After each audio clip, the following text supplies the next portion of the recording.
nung nakita ko na siya, sabi ko, something this girl, na pagkatapos ng training na yun, dala-dala ko pa rin siya sa utak ko mga ilang araw. At nag-hope ako na sana makita ko pa siya ulit. Simula siya lumalim nung galing ako sa taping ng Machete. Ewan ko ba sa taping, puyat ako. It's a birthday niya, 18th birthday niya. Sa likod ng SM North, yung sa mga batang inabandona. And in-invite ako for a surprise. Kasi nga daw, crush niya ako. Ayun, mas nakilala ko siya, sobrang kulit na bata. Parang nakita ko yung sarili ko, sa kulitan na side. Si Kylie kasi yung, ako kasi, sobrang sporty ko sobrang atleta ko, sobrang kulit ko, at walang nakakasabay sa akin sa kulit. Siguro hindi halata, pero when it comes to athletic, sports, wala nakakasabay. Pero itong babae ito, nakita ko sa kanya, babae pa siya. So, diba? Sa martial arts, diba? Hindi kasi alam ng tao, nag-martial arts din ako. Sa baril, alam niya lahat. So, naging interest ako. Yun diba? So, after nun, ayun. Nagsunod na nagpalitan na kami ng number. Mas nakilala namin yung isa't isa. And, suddenly, yun. Fell in love na. I don't know if people will understand, but sa akin kasi, it's beyond love na eh. Diba? Okay. Na when you say beyond love, you want her to be strong. Kung anumang circumstances, I want us to be strong individually. Wala man ako, she'll be fine. Diba? Magagawa niya lahat. She'll be much better. Kung wala man ako siya, ganun din ako. Hindi na yung love na parang kailangan mo siya. Kailangan kita kasi ganito. Yung may kukunin ka sa kanya.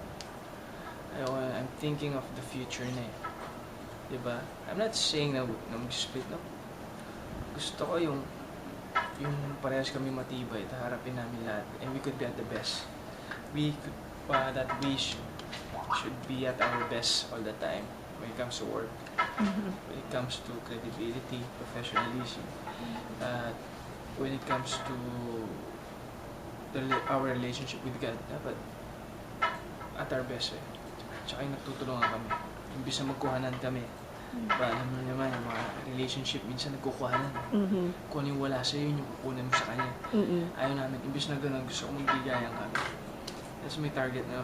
Siguro, probably, ang dami ko na nagawa. Siguro, minute ko yung tatay niya, ginawa ko siya ng video,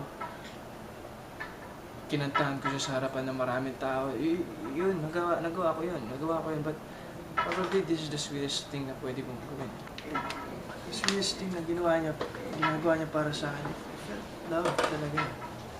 Grabe. Even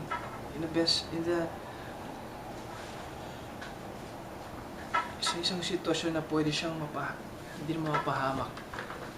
Na pwede siyang kumbaga the least na pwedeng piliin niya is ako pa rin pipiliin niya.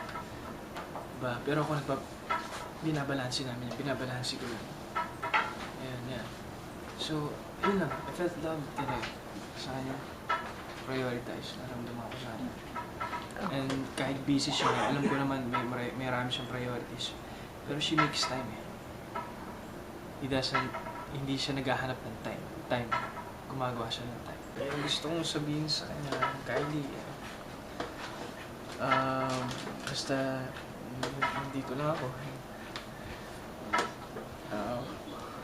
Yung naman yung mga nangyayari sa atin yun, alam ko may mga pagkukulang tayo sa isa't isa.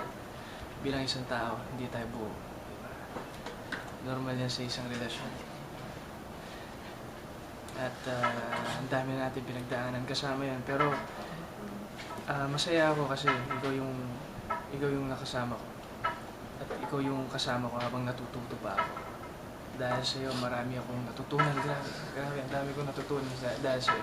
Sa pamilya mo, sa reliyon mo, sa trabaho, diba? And ayun, at sana along the way, marami pa tayong matutunan magkasama tayo. And I'm hoping na mabuo tayo with God. At then, someday, hindi ko sila, di ba, meron nilaan para sa atin talaga. Yung Diyos, pero I'm hoping na sana tayo.